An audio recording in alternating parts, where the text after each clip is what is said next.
সকলোকে প্ৰীতি আৰু সম্ভাষণ জনাইছো। বিস্তাস নামৰ কিতাপখনৰ পৰা মানে ইংৰাজী বিষয়ৰ যেটো সাপ্লিমেন্টাৰী কিতাপ আছে তোমালোকৰ এই সাপ্লিমেন্টাৰী কিতাপখনৰ নাম হৈছে বিস্তাস। বিস্তাস নামৰ কিতাপখনৰ পৰা এটা লং কোৱেশ্চন পৰীক্ষাত আহে য'ত 7 নম্বৰ থাকিব, মাৰ্ক থাকিব 7 আৰু এই প্ৰশ্নবিলাক প্ৰশ্ন কাকতৰ 15 নম্বৰ প্ৰশ্নত আহিব। তোমালোকে ইতিমধ্যে জ্ঞাত হৈছা। গতিকে বিস্তাস নামৰ কিতাপখনৰ পৰা আটাইকেইটা লেসনৰে লং কোৱেশ্চন খিনি এই ভিডিঅ'টোত আলোচনা কৰা হৈছে। প্ৰথমে আমি দ্য এনিমি নামৰ পাঠটিৰ পৰা আৰম্ভ কৰিম। ইতিমধ্যে তোমালোকক কোৱা হৈছে যে দ্য এনিমি নামৰ পাঠটিৰ পৰা যোৱা বছৰ অৰ্থাৎ 2024 বৰ্ষত লং কোৱেশ্চন বা শৰ্ট কোৱেশ্চন কোনো এটা প্ৰশ্নই পৰীক্ষাত অহা নাছিল। গতিকে এই লেসনৰ পৰা শৰ্টেই হওক লঙেই হওক তোমালোকৰ পৰীক্ষাৰ বাবে গুৰুত্বপূৰ্ণ হ'ব বুলি মই ভাবিছো। গতিকে দ্য এনিমি নামৰ পাঠটিৰ পৰাই এই লং কোৱেশ্চনৰ ভিডিঅ'টো আৰম্ভ কৰোঁ বলা। Question number A. There are moments in life when we have to make hard choices between our roles as in private individuals and as a citizens with a sense of national loyalty. Discuss with reference to the story, The Enemy. The Enemy নামৰ পাঠটিৰ আলমত আমি আলোচনা কৰিব লাগে যে মানুহৰ জীৱনত কেতিয়াবা এনে মুহূৰ্ত আহে যি মুহূৰ্তত নেকি আমাৰ সহজত বৰ কঠিন সিদ্ধান্ত ল'বলগীয়া হয়। বৰ কঠিন সিদ্ধান্ত ল'বলগীয়া হয় কিহৰ মাজত? ব্যক্তিগত মানুহ হিচাপে আমাৰ যি ৰোল আছে, ব্যক্তিগত মানুহ হিচাপে আমাৰ যি ভূমিকা আছে আৰু ৰাষ্ট্ৰৰ প্ৰতি আনুগত্য থকা এজন নাগৰিক হিচাপে আমাৰ যি ভূমিকা আছে, এই দুটা ভূমিকাৰ মাজত আমি বৰ কঠিন সিদ্ধান্ত ল'বলগীয়া হয়। মানে এনে কিছুমান কাম আমাৰ মাজত আমাৰ সন্মুখত আহে, মানে একে সময়ত এনে দুটা কাম আমাৰ সন্মুখত আহে যেতিয়া আমি কোনটো কৰিম কোনটো নকৰিম বিৰোধিত পৰো। মানে যদি আমি ৰাষ্ট্ৰীয় আনুগত্য থকা এজন নাগৰিক হিচাপে এটা কাম কৰিবলৈ যাওঁ তেতিয়াহলে এনে লাগিব যে আমি ব্যক্তিগত মানুহ হিচাপে এই কামটো কৰা উচিত হোৱা নাই। আনহাতে ব্যক্তিগত মানুহ হিচাপে যদি ইটো কাম কৰিবলৈ যাওঁ তেতিয়াহলে আমাৰ এনে লাগিব যে আমি ৰাষ্ট্ৰীয় আনুগত্য থকা এজন নাগৰিক হিচাপে আমি এই কামটো কৰা উচিত হোৱা নাই। এই যে দুটা কামৰ মাজত আমাৰ কেতিয়াবা কঠিন সিদ্ধান্ত ল'বলগীয়া হয়, তাৰে যিকোনো এটা কাম কৰিবলগীয়া হয়, হয়নে? গতিকে দ্য এনিমি নামৰ পাঠটিটো এনে এটা পৰিস্থিতি হৈছিল। গতিকে এই এনিমি নামৰ পাঠটিৰ আলমত সেই পৰিস্থিতিটো বৰ্ণনা কৰিবলৈ দিয়া হৈছে। 2023 বৰ্ষত এই প্ৰশ্নটো পৰীক্ষাত আহিছিল। উত্তৰ আমি এনেকৈ লিখিম: Every individual has to balance the various roles of life. আমি জীৱনত বিভিন্ন ৰোল কৰিবলগীয়া হয়। জীৱনত আমি বিভিন্ন ভূমিকা পালন কৰিবলগীয়া হয়। যেনে ব্যক্তিগত মানুহ হিচাপে এটা বেলেগ ভূমিকা পালন কৰিবলগীয়া হয়। পৰিয়ালৰ দায়িত্ব তাত আমি বেলেগ ভূমিকা পালন কৰোঁ। প্ৰফেশনেল ৰোলছ যেনে আমি বৃত্তিগত দায়িত্ব এটা বেলেগ বা ৰাষ্ট্ৰৰ প্ৰতি আমাৰ দায়িত্ব, এইখিনি হৈছে বিভিন্ন দায়িত্ব আমাৰ জীৱনৰ বিভিন্ন দিশ। এই দিশবিলাকৰ বা এই দায়িত্ববিলাকৰ মাজত আমি বেলেন্স কৰি চলিবলগীয়া হয়, হয়নে? গোটেইকেইটা একেলগে সম্পূৰ্ণৰূপে কৰাটো কিছু কঠিন হয় কাৰণে আমি বেলেন্স কৰি চলিবলগীয়া হয়। There are some such situations where it becomes very hard to maintain the balance. এনে কিছুমান সিচুৱেশ্যন আমাৰ জীৱনলৈ আহে যেতিয়া নেকি এই যে আমি ভাৰসাম্য ৰক্ষা কৰি চলো, বিভিন্ন ভূমিকাত আমি যে ভাৰসাম্য ৰক্ষা কৰি চলিবলগীয়া হয়, এই ভাৰসাম্যতা ৰক্ষা কৰাত কেতিয়াবা বৰ কঠিন হৈ পৰে। If the case of choices between our roles as private individuals and as citizens with a sense of national loyalty comes, it becomes very hard. আৰু যদি বাকিবিলাক বাদ দি এজন ব্যক্তিগত মানুহ হিচাপে আৰু ৰাষ্ট্ৰীয় আনুগত্য থকা এজন নাগৰিক হিচাপে এই দুটা ভূমিকাৰ প্ৰতি যেতিয়া আমাৰ এনে পৰিস্থিতি হয়, কঠিন সিদ্ধান্ত ল'বলগীয়া হয়, তেতিয়াতো আমাৰ সিদ্ধান্তটো আৰু বহুত বেছি হাৰ্ড হৈ পৰে, কঠিন হৈ পৰে। Dr. Sadao, the central character of the story, The Enemy, had to face such a hard situation. Dr. Sadao, Enemy পাঠটিৰ মূল চৰিত্ৰ ডক্টৰ সাদাও তেখেতৰ ঠিক এনে এটা পৰিস্থিতি সন্মুখীন হ'বলগীয়া হৈছিল।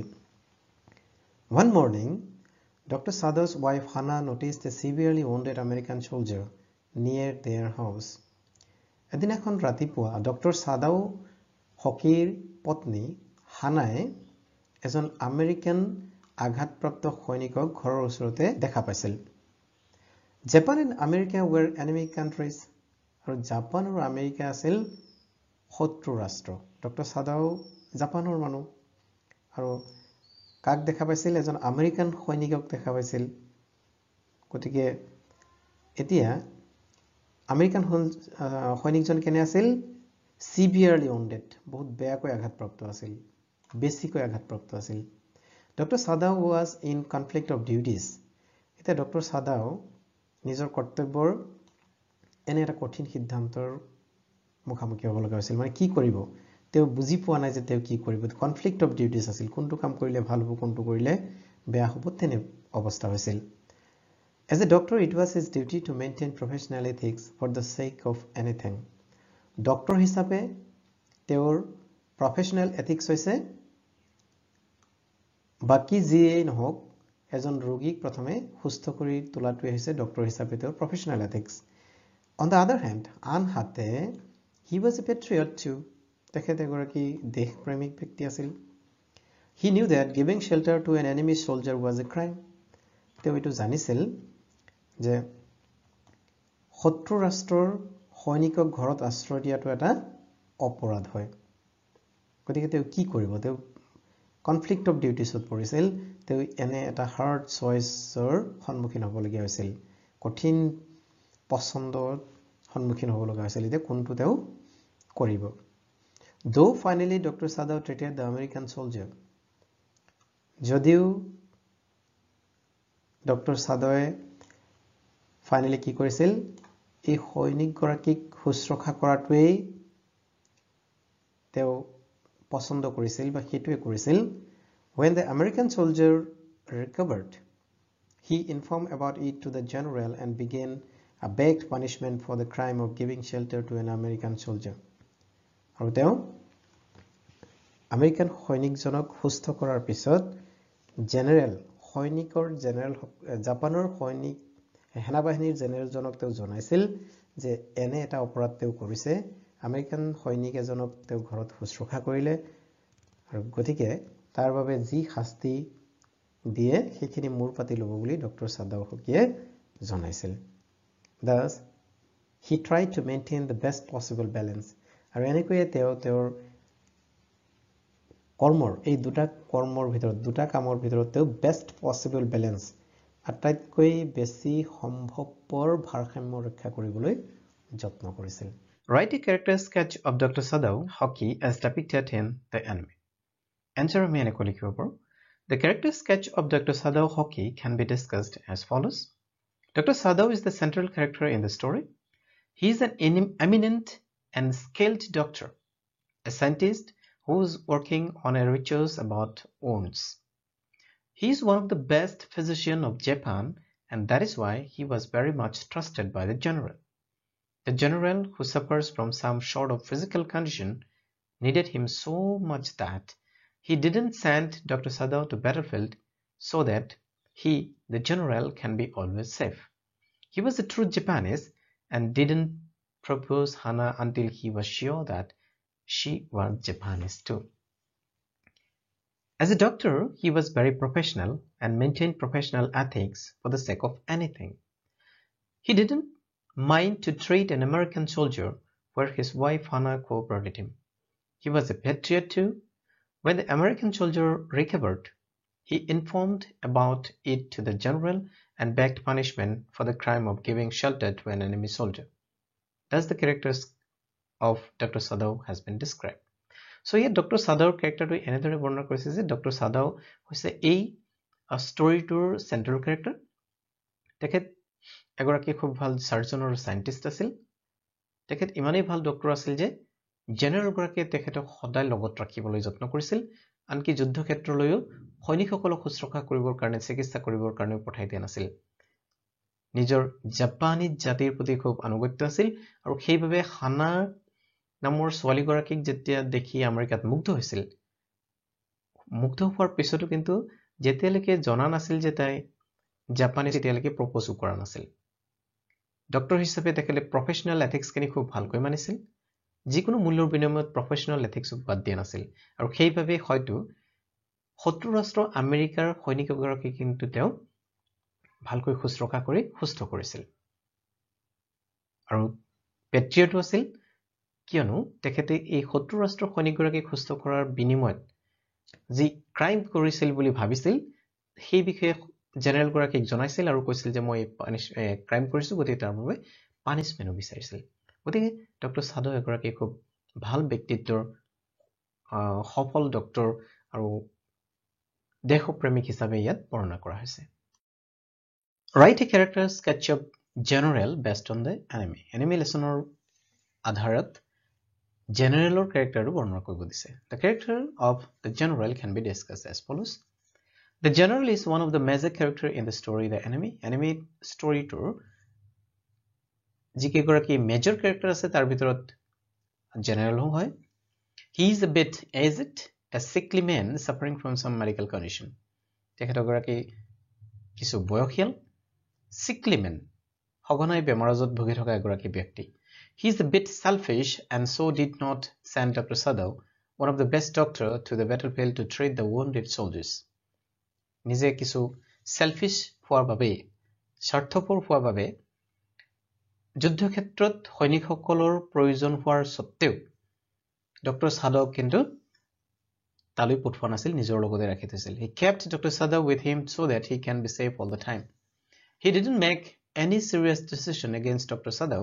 even after knowing that an enemy soldier was given shelter and treated by the doctor তেখেত এনে এগৰাকী ব্যক্তি আছিল যি গৰাকীয়ে ডক্টৰ সাদাৱে আমেৰিকান সোলজাৰ এগৰাকী নিজৰ ঘৰত জেগা দিয়া আৰু নিজৰ ঘৰত চিকিৎসা কৰাৰ অপৰাধটো কিন্তু তেখেতক একো কৰা নাছিল As a general he is not patriotic because he didn't send assassins to assassinate the American soldier and even did not punish Dr. Sadhu general হিচাপে তেওঁ মুঠেই দেশপ্ৰেমিক নাছিল কাৰণ যেতিয়া ডক্টৰ সাধুৱে আমেৰিকান সোলজাৰ গৰাকীক শুশ্ৰূষা কৰি সুস্থ কৰাৰ পিছত জেনেৰেল গৰাকীক জনাই দিছিল যে মই এনে গৰাকী আমেৰিকান সোলজাৰৰ ঘৰত ৰাখিছো আৰু এনেকৈ সুস্থ কৰিছো তাৰ পিছত ডক্টৰ সাধুক জেনেৰেল গৰাকীয়ে আশ্বাস দিছিল যে ঘৰত এসাসিনস পঠাই দি মানে মাৰ্ডাৰাৰ পঠাই দি তেখেতক এসাসিনেট কৰা হ'ব মাৰ্ডাৰ কৰা হ'ব কিন্তু তেনে কৰা নাছিল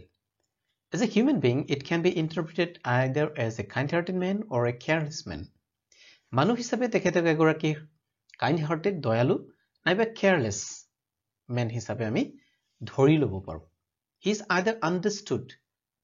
either understood the professional ethics of Dr. Sadhu or was compelled not to take any legal action against him as he needed him badly Dr. Sadhu যেতিয়া আমেৰিকান সোলজাৰ এগৰাকী শুশ্ৰূষা কৰিছিল আৰু এগৰাকী সৈনিকৰ জেনেৰেলে তাৰ বিৰুদ্ধে একচন লোৱাটো তেখেতৰ আইনৰ অধীনত আছিল লিগেল একচন লোৱাটো প্ৰয়োজন আছিল কিন্তু ডক্টৰ সাধু হয়তো দয়ালু হৃদয়ৰ হোৱাৰ বাবে একচন লোৱা নাছিল নাইবা তেখেত হয়তো স্বাৰ্থপৰ হোৱাৰ বাবে যে ডক্টৰ সাধু খুব বেছিকৈ প্ৰয়োজন হোৱাৰ কাৰণে হয়তো তেওঁৰ বিৰুদ্ধে কোনো ব্যৱস্থা লোৱা নাছিল Allowing the American soldier indirectly to flee was another instance of his either kind-heartedness or carelessness.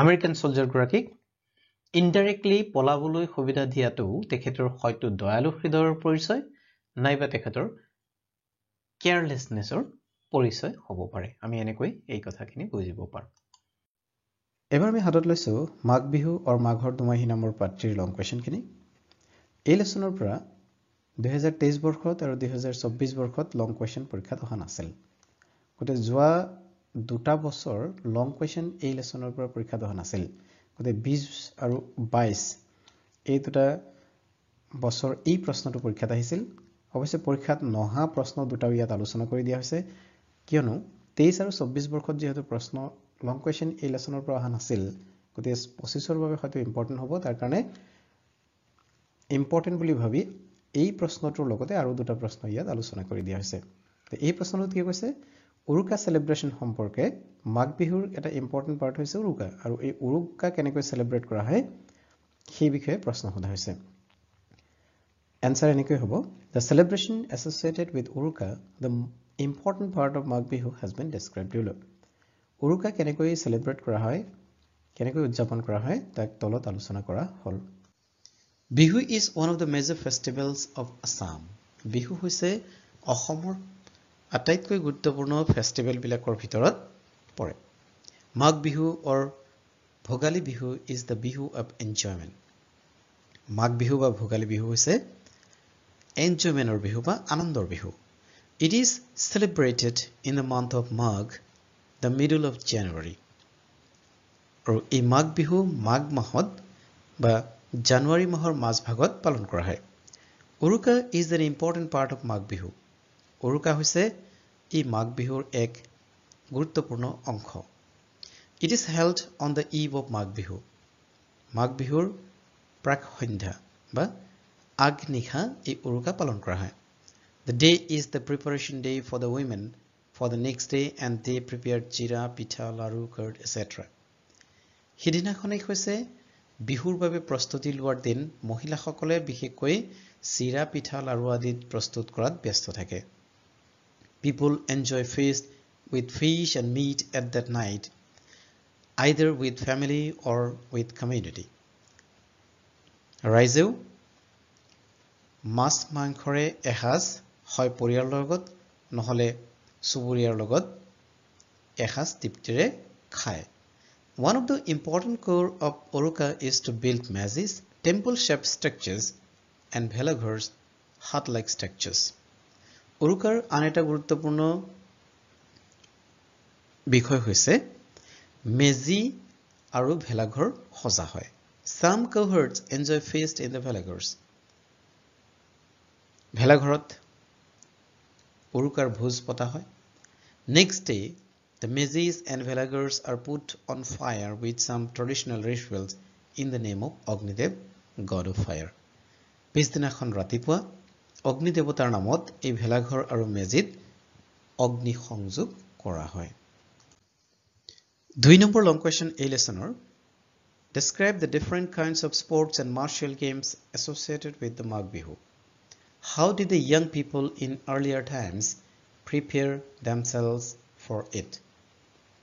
Magh Bihu উপলক্ষে কি কি খেল আয়োজন কৰা হয় বা কি খেল খেলাৰ নিয়ম আছে আৰু আগৰ দিনত earlier times বা পুৰণি কালত বা আগৰ দিনত ডেকা সকলে Magh Bihur বাবে কেনেকৈ প্ৰস্তুতি লৈছিল Among the major festivals of Assam, Magh Bihu is important, prominent. অসমৰ ফেষ্টিভেল বিলাকৰ ভিতৰত Magh Bihu এক প্ৰধান উৎসৱ It is also known as Bihu of enjoyment. Along with enjoying various kinds of delicious food, a number of sports and martial games are also enjoyed in Magh Bihu.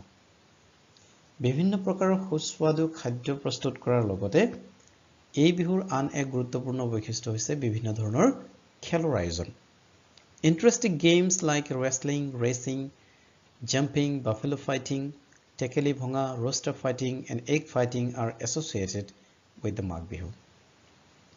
ইতিমধ্যে কোৱা হৈছে যে মল্লযুদ্ধ দৌৰ প্ৰতিযোগিতা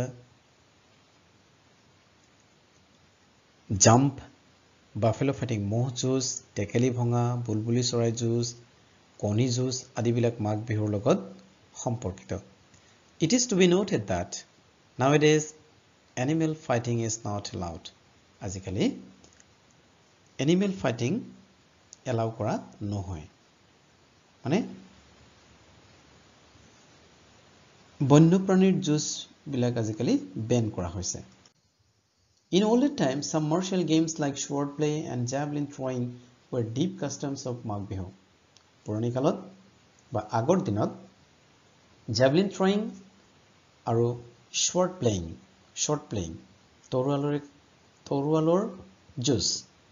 তৰোৱালৰ যুঁজ আদিবিলাক আগৰ দিনত কাষ্টম আছিলে আজিকালি অৱশ্যে নাই Young people used to make camps on dry river banks a week prior to Bihu. আগৰ দিনত কি কৰিছিল ডেকা লৰা সকলে নদীৰ পাৰত বা নদীৰ বালিচৰত কি কৰিছিল তেওঁলোকে বিহুৰ এসপ্তাহমান আগৰ পৰাই কেম্প পাতি লৈ তেওঁলোকে এইবিলাকৰ প্ৰেক্টিছ কৰিছিল they practice and train themselves for these games and competitions there এই খেলবিলাক তেওঁলোকে তাত অনুশীলন কৰিছিল this art was also considered very necessary to defend the land from aggressors and enemies আৰু তেওঁলোকে এই যে যি অনুশীলন কৰিছিল জেভেলিনৰ বা তৰোৱালৰ খেলবিলাকৰ এইবিলাকে যে তেওঁলোকৰ কেৱল বিহুৰ বাবেই কৰিছিল তেনে নহয় ডেকা ল'ৰাসকলে এইখিনি অনুশীলন কৰাই তেওঁলোকক শত্ৰুৰ পৰা গাঁওখনক ৰক্ষা কৰাটো তেওঁলোকৰ এটা উদ্দেশ্য আছিল Question number C. The Kosaris, the most numerous tribe of Assam, have similar customs like the Magh Bihu, but they differ in certain features. Kosari bhai bondhu hokol, jihokol Asomor ataitকৈ ডাঙৰ জনগোষ্ঠী হয়, তেওঁলোকেও Magh Bihu পালন কৰে। আন সকলৰ দৰে Magh Bihu পালন কৰে যদিও কিছু পৃথক তেওঁলোকৰ Magh Bihu। গতিকে describe in your own words how the Kosaris celebrate their festival during the time of Magh Bihu. Magh Bihur সময়ত তেওঁলোকে যি অনুষ্ঠান বা যি উৎসৱ পালন কৰে হিয়া Magh Bihutকৈ কেনেকৈ বেলেগ বা পৃথক সেইটো আলোচনা কৰিব দিছে The Magh Bihu or the Bhogali Bihu is a harvest festival in Assam which is celebrated across the state with enthusiasm and enjoyment in the middle of January month January মাহৰ মাজ ভাগত এই Bhogali Bihu পালন কৰা হয় অসমৰ ইমুৰৰ পৰা হিমুৰলৈ উৎসাহ উদ্দীপনাৰে এই উৎসৱ পালন কৰা হয় All the tribe all the people of Assam celebrate it according to their own tradition maybe with a slight different way অসমৰ বসবাস কৰা সকলো মানুহে এই Magh Bihu পালন কৰে হয়তো তেওঁলোকৰ পালন কৰাৰ পদ্ধতিটো কিছু পৃথক হ'ব পাৰে The Kosaris, the most numerous tribe of Assam, celebrate the Magh Bihu with similar customs but with a little difference তেওঁলোকেও Magh Bihu আমাৰ দৰেই পালন কৰে বা বাকি সকলৰ দৰেই পালন কৰে কিন্তু তাত সামান্য পাৰ্থক্য থাকে They make Bilagur also set fire to them They sing a special prayer glory glory glory glory to our village while setting fire to the Bilagur They also tie cords around fruit bearing trees They offer rice to birds to fishes and to animals Water mixed with cow dung is used for various purposes on the day of the Mahi. On the 7th day of Magh Bihu, they go out for Mogan. Memories of childhood নামৰ পাঠ্যৰ long question খিনি এবাৰ আমি আলোচনা কৰিব লৈছো What are the similarities in the lives of Bama and Jitkalasa though they belong to their respective situations? Bama আৰু Jitkalasa যদিও তেওঁলোক দুটা পৃথক situationত আছে তথাপি তেওঁলোকৰ মাজত কি similarities আছে মিল আছে The situations in the lives of Jitkalasa and Bama has similarities though the two belong to their respective situations but both have a lot in common as far as their suffering is concerned Jitkalasa was a victim of cultural invasion where her own cultural identity was being threatened and Bama was a victim of untouchability a struggle for class So Jitkalasa কি কৰা হৈছিল তো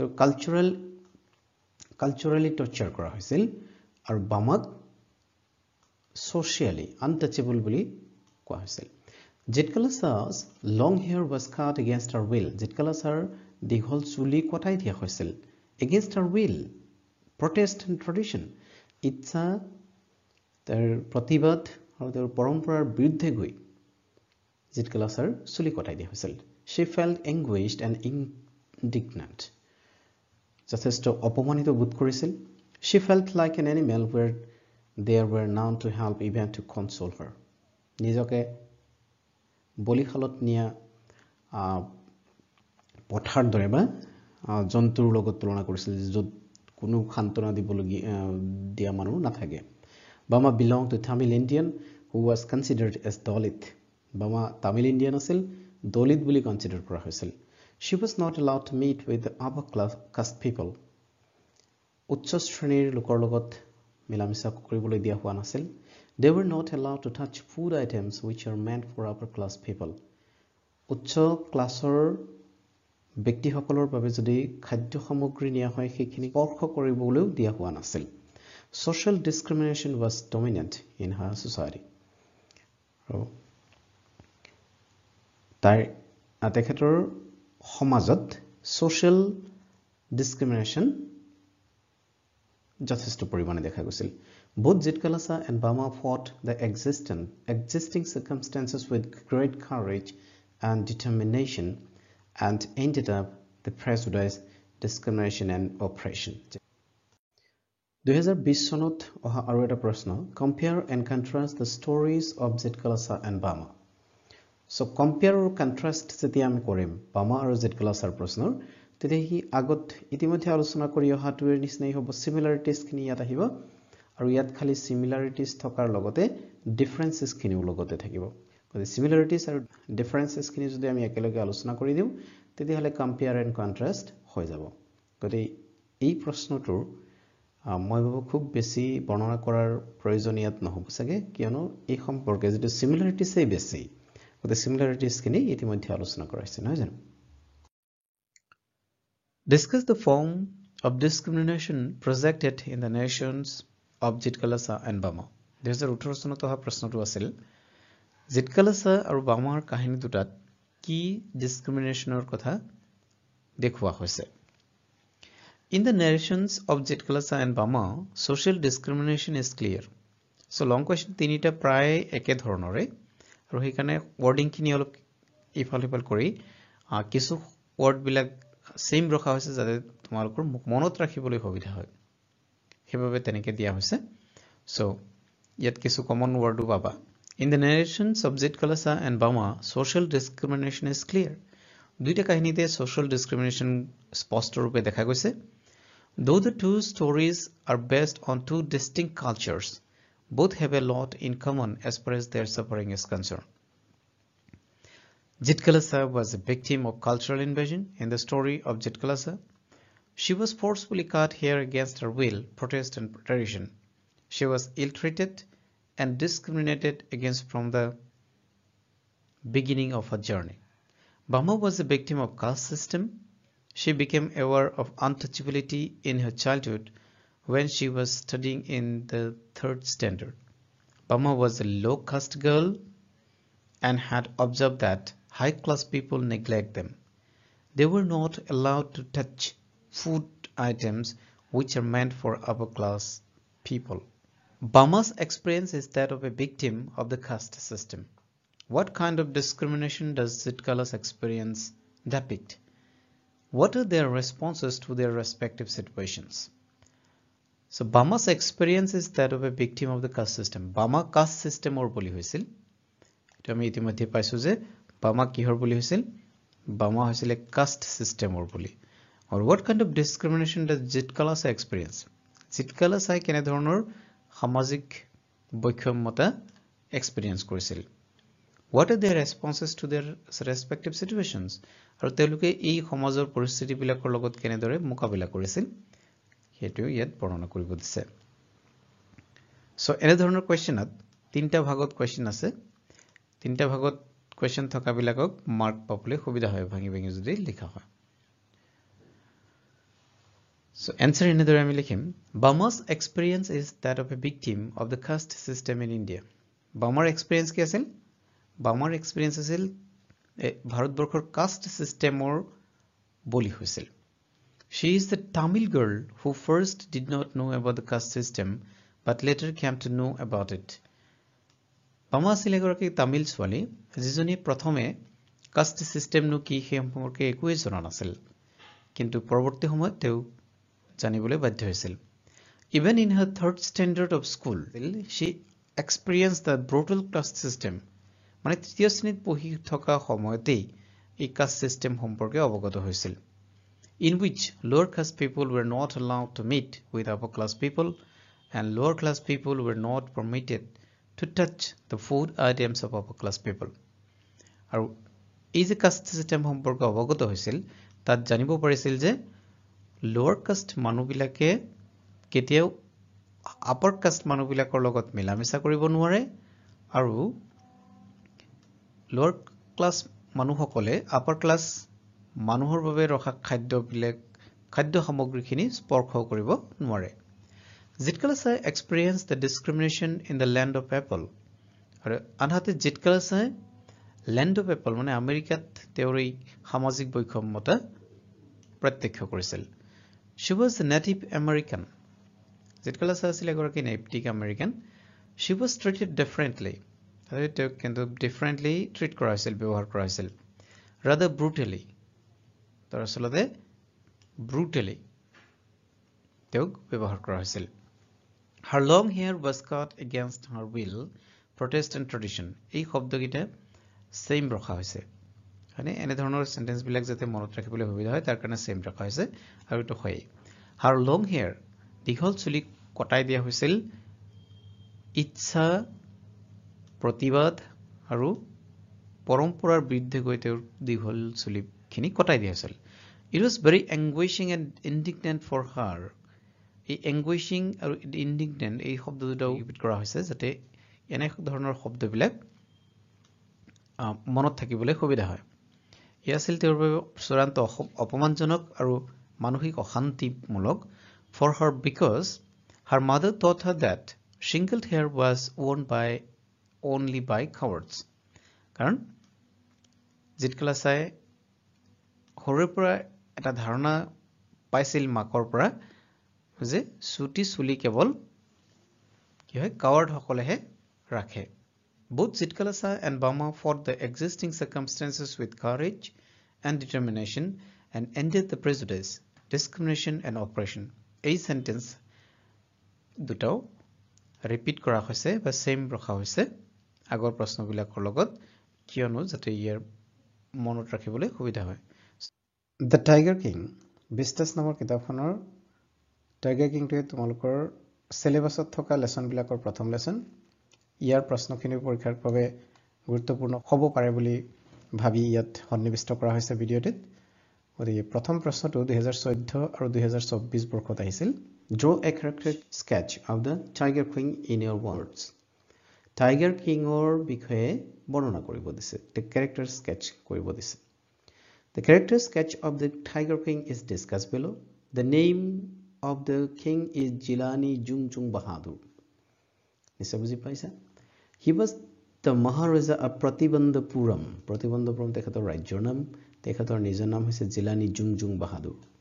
He was brave, resolute, determined, courageous and firm ruler of his state. তেখেত এগৰাকী বৰ দৃঢ়, সাহসী, সবল আৰু সফল ৰজা আছিল। At the time of his birth, astrologers predicted that he would die because of tiger, especially 100 tiger is as he was born in the hour of bull. Bull মানে হৈছে গৰু। গৰু খ্যানত জন্ম হোৱাৰ কাৰণে তেখেতৰ কি হ'ব পাৰে মানে বাঘৰ হাতত মৃত্যু হোৱাৰ সম্ভাৱনা আছে। Tiger and bull are enemies, so their prediction was like this. Tiger আৰু bull যেহেতু enemy হয় গতিকে এনেদৰে প্ৰেডিক্ট কৰা হৈছিল। The baby had some miraculous quality in him and at the age of 10 he challenged the prediction. Baby had some miraculous quality. আৰু এই baby king মানে ৰজাই যেতিয়া জন্মগ্ৰহণ কৰিছিল তেতিয়াই এষ্ট্ৰলজাৰে এই ভৱিষ্যতবাণী কৰিছিল আৰু সেই ভৱিষ্যতবাণী কৰাৰ পিছত তেওঁ কিছু মিৰাকলো দেখুৱাইছিল আৰু সেইকাৰণে এই মিৰাকুলাছ বয় তেওঁ এই প্ৰেডিকশ্যনটো বুজি পাইছিল আৰু তেতিয়া তাক চেলেঞ্জ কৰিছিল। When he grew up and became king at the age of 20, he decided to kill 100 tigers. আৰু যেতিয়া তেওঁ ডাঙৰ হৈছিল 20 বছৰ বয়স হৈছিল ৰজা হৈছিল 100টা বাঘ মাৰিবলৈ থিৰাং কৰিছিল। So an order was made to that no one would kill any tiger in the state except the king. সেইকাৰণে অৰ্ডাৰো দিয়া হৈছিল যে ৰজাৰ বাহিৰে এই ৰাজ্যত কোনেও বাঘ মাৰিব নোৱাৰিব। He killed all the 70 tigers in his own state and then killed 29 tiger of his father-in-law state. তেখেতে নিজৰ ৰাজ্যৰ 79 টাইগাৰ শিকাৰ কৰিছিল আৰু ফাদাৰ-ইন-লৰ ৰাজ্যৰ 29 টাইগাৰ মাৰিছিল। The 101 was controversial আৰু 100 নম্বৰটো controversial আছিল। Finally he died in infection from a toy tiger. অৱশেষত টয় টাইগাৰৰ ইনফেকশ্যনত কাঠৰ পুতলা বাঘৰ লগত খেলি থাকোঁতে কাঠৰ সৰু টুকুৰা এটা হাতত সোমাই ইনফেকশ্যন হৈ তেখেতৰ মৃত্যু হৈছিল আৰু এনেকৈ প্ৰেডিকশ্যনটো সত্য হৈছিল on the face of it Vistas কিতাপখনৰ লেছনবিলাকৰ ভিতৰত এটা গুৰুত্বপূৰ্ণ লেছন হৈছে on the face of it এই লেছনৰ লং কুৱেশ্যন কেইটামানো ইয়াত আলোচনা কৰি দিয়া হ'ল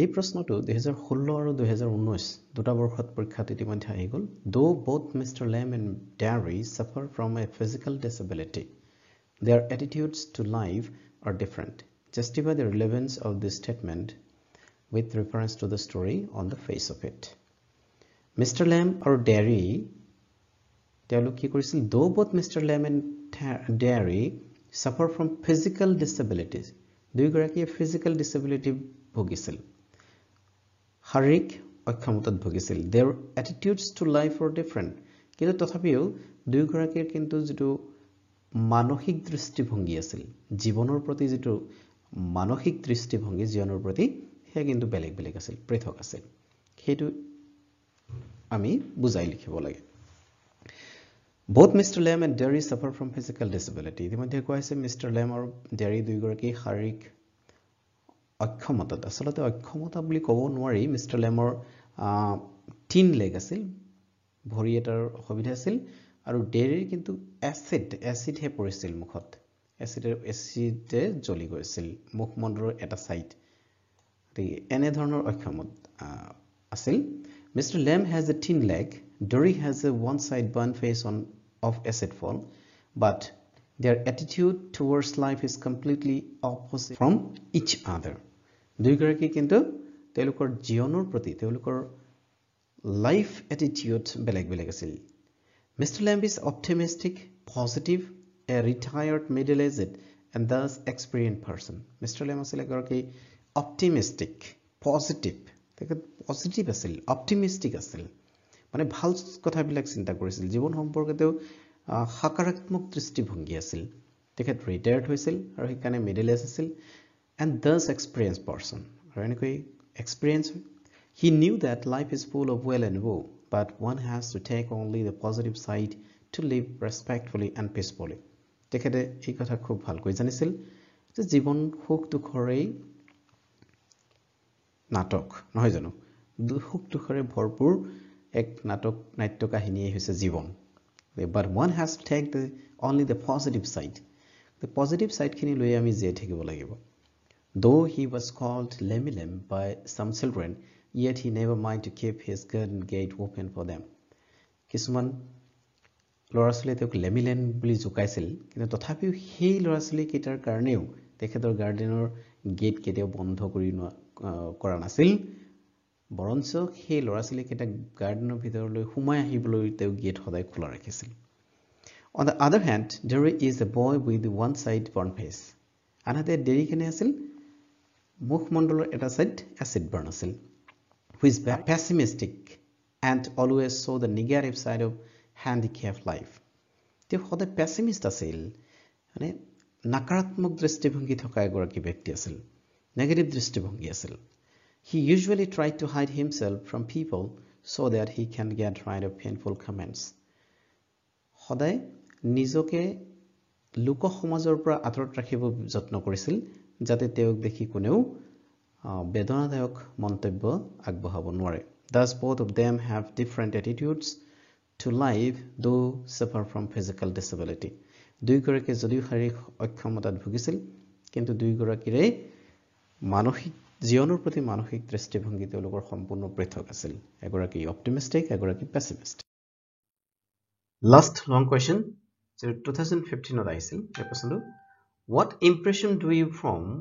form of Mr. Lamb? How does he look at life?